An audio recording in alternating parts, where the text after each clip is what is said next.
Good evening, and welcome to Cross-Examination. Tonight we delve into a question that's reshaping political and social debates worldwide. The topic is, should governments provide a universal basic income to all citizens? To debate this profound issue, we have two distinguished guests. Arguing in favor is Dr. Liam Chen, a sociologist renowned for his work on social equity and welfare systems. And presenting the case against is Dr. Evelyn Reed, an economist whose research focuses on fiscal policy and labor market dynamics. Welcome to you both. Thank you for having me, Isabel. It's a pleasure to be here. We'll begin with opening statements. Dr. Chen, you have the floor. Thank you. It's crucial that we begin by framing universal basic income, or UBI, correctly. It is not a handout, it is a hand-up. Think of it as a fundamental social safety net, designed for the challenges and opportunities of the 21st century. It's a regular, unconditional payment made to every single citizen, providing a floor beneath which no one can fall. My first point is that UBI is the most direct and effective tool we have to eliminate absolute poverty and significantly reduce income inequality. The gap between the wealthiest and the poorest in our societies is not just a statistic. It's a source of social instability and wasted human potential. UBI tackles this at its root by ensuring everyone has the basic resources to meet their needs. Secondly, the benefits to public health are immense. Pilot studies from around the world have consistently shown that a basic income leads to improved mental and physical health. When people aren't constantly consumed by the stress of financial survival, they're healthier, happier, and more capable of making long-term decisions. This security allows them to invest in themselves, whether that means pursuing education, acquiring new skills, or starting a small business. Finally, UBI is not a drain on the economy. It's a powerful economic stimulus. Unlike tax cuts for corporations, this money is given to people who will spend it in their local communities. It goes directly to grocery stores, mechanics, and small businesses. It's an investment that circulates and strengthens the economy from the bottom up, creating a more resilient and dynamic marketplace for everyone. It's a vote of confidence in our citizens. Thank you, Dr. Chen. A powerful opening. Dr. Reed, your response? Thank you, Isabel. Dr. Chen speaks with great passion, and I do not for a moment doubt the noble intentions behind the concept of UBI. The desire to eliminate poverty is one we all share. However, good intentions do not guarantee good outcomes. As an economist, I'm compelled to look at the practical realities, and from that perspective, UBI presents three insurmountable problems: its cost, its inflationary risk, and its impact on the workforce. First and foremost, the cost is simply astronomical. We're not talking about a minor budget adjustment. To provide a meaningful basic income to every citizen would cost trillions of dollars annually in a country like the United States. Financing this would require a complete overhaul of our fiscal system. It would mean either doubling income taxes, implementing massive new consumption taxes, or dismantling other essential public services like education, infrastructure, and healthcare. There's no magic money tree. Secondly, there's the significant risk of inflation. If you inject a vast amount of new money into the economy, without a corresponding increase in the production of goods and services, basic economics tells us that prices will rise. This demand-pull inflation could quickly erode the purchasing power of the basic income, leaving recipients no better off than they were before, and potentially harming savers and those on fixed incomes. Finally, we must consider the effect on labor incentives. If the government provides a guaranteed income with no strings attached, what's the impact on people's motivation to work, particularly in lower wage or less desirable jobs? A reduction in the labor supply would not only shrink our economic output, but also reduce the tax base that's supposed to fund the UBI in the first place. It risks creating a dangerous cycle of dependency and economic stagnation.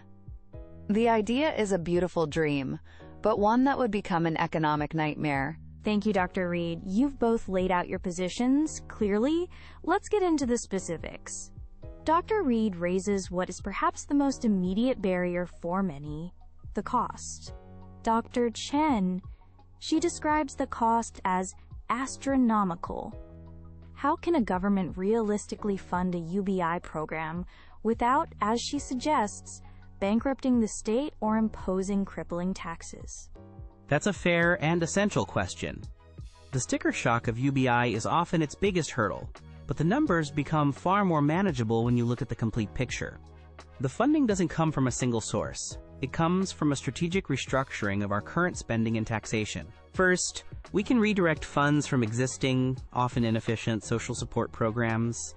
Many countries have a complex web of conditional benefits, food stamps, and housing subsidies, all with high administrative costs. Consolidating these into a single unconditional payment would be far more efficient. Second, we must reform our tax codes. This could involve closing corporate tax loopholes, introducing a small financial transaction tax, or implementing a carbon tax. These measures not only generate revenue, but also create a fairer and more sustainable economy.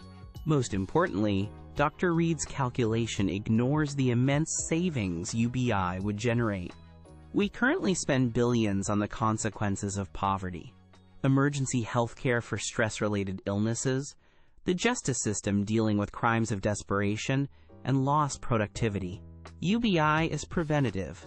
It reduces these costs significantly over the long term. If I may, Isabel, Dr. Chen's funding model sounds plausible in a seminar room, but it's overly optimistic in the real world. The idea of redirecting funds is a political euphemism for cutting programs that millions of people currently rely on. A basic income might not be enough to cover the specialized needs of a person with a severe disability, for example, whose targeted benefits would be eliminated. You'd be creating new, unforeseen crises. Furthermore, the projected savings are often exaggerated and take decades to materialize, if they do at all. The upfront cost, however, is immediate.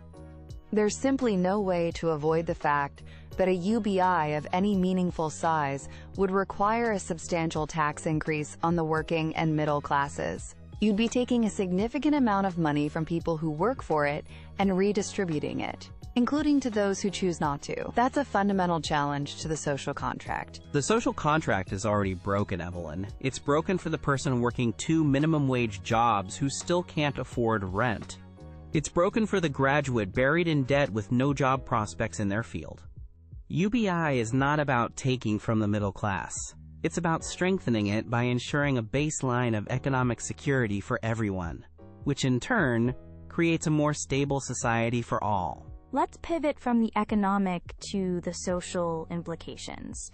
Dr. Chen, you speak of dignity and empowerment. Dr. Reed, you raise the concern of a lack of motivation. What do you believe is the more likely outcome for society if everyone receives a guaranteed income? I believe we have to be realistic about human nature. While I'm sure many individuals would use the money for self-improvement, as Dr. Chen hopes, it's naive to think that a significant portion of the population would not choose to work less, or not at all. We've already seen this on a smaller scale, with certain lottery winners, or inheritors of wealth. A guaranteed income, especially if it's set at a level that covers all basic needs, would make low-paid but essential jobs incredibly difficult to fill. Who will clean our offices, harvest our crops, or care for the elderly if people can choose to stay home? The result could be a society with a shrinking workforce, declining productivity, and a growing sense of entitlement and dependency on state support. It changes the cultural value of work itself, from a source of purpose and contribution to something to be avoided. This argument fundamentally misunderstands the nature of work and motivation. It presumes that the only reason people work is for a paycheck, which is a very bleak view of humanity. People seek purpose, community, and contribution. The evidence from UBI pilots contradicts this pessimistic view. The vast majority of studies show only a very small reduction in work hours, primarily among 2 groups: new mothers who use the time to care for their infants, and students who use the security to finish their education. Are we really going to argue that a mother caring for her child or a student improving their skills is a negative outcome for society, UBI doesn't stop people from working. It empowers them to say no to exploitative, dead-end jobs. It gives them the bargaining power to demand better wages and conditions.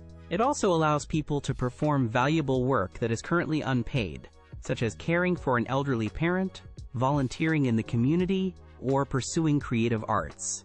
This is not dependency, it is liberation. Those pilot studies are small, temporary, and often conducted in specific communities. They're not representative of a permanent, nationwide program. The novelty effect is significant. People behave differently when they know they're part of an experiment. If UBI becomes permanent, the long-term cultural shifts are what concern me. And if wages for essential jobs do have to rise dramatically to attract workers, that cost will be passed directly to consumers, feeding the inflationary cycle I mentioned earlier. It's a closed loop. This brings up a related issue: automation. Dr. Chen, proponents of UBI often point to the rise of AI and automation as a key reason to adopt it, suggesting that many jobs will soon disappear. Dr. Reed, opponents often argue that technology has always created new jobs. How does this factor fit into your arguments? The threat of automation is a central pillar of the case for UBI. The technological shift we're facing today is different from past industrial revolutions. It's not just automating manual labor. AI is beginning to automate cognitive tasks in fields like law, accounting, and even journalism. The rate of job displacement could very well outpace the rate of new job creation. UBI is an essential adaptation to this new reality. It provides a safety net that's not tied to a specific job, giving people the security and flexibility to retrain and adapt as the labor market is transformed. Without it, we risk creating a massive, useless class of people whose skills are no longer economically relevant, leading to profound social unrest. UBI is a proactive, stabilizing measure for an uncertain future. The end of work has been predicted for centuries, and it has never come to pass. The Luddites feared the weaving loom, and office workers feared the personal computer. In every case, technology destroyed some jobs, but ultimately created new ones, often in roles we couldn't have imagined beforehand. I believe this transition will be no different. The challenge is not a permanent lack of jobs, but a skills mismatch.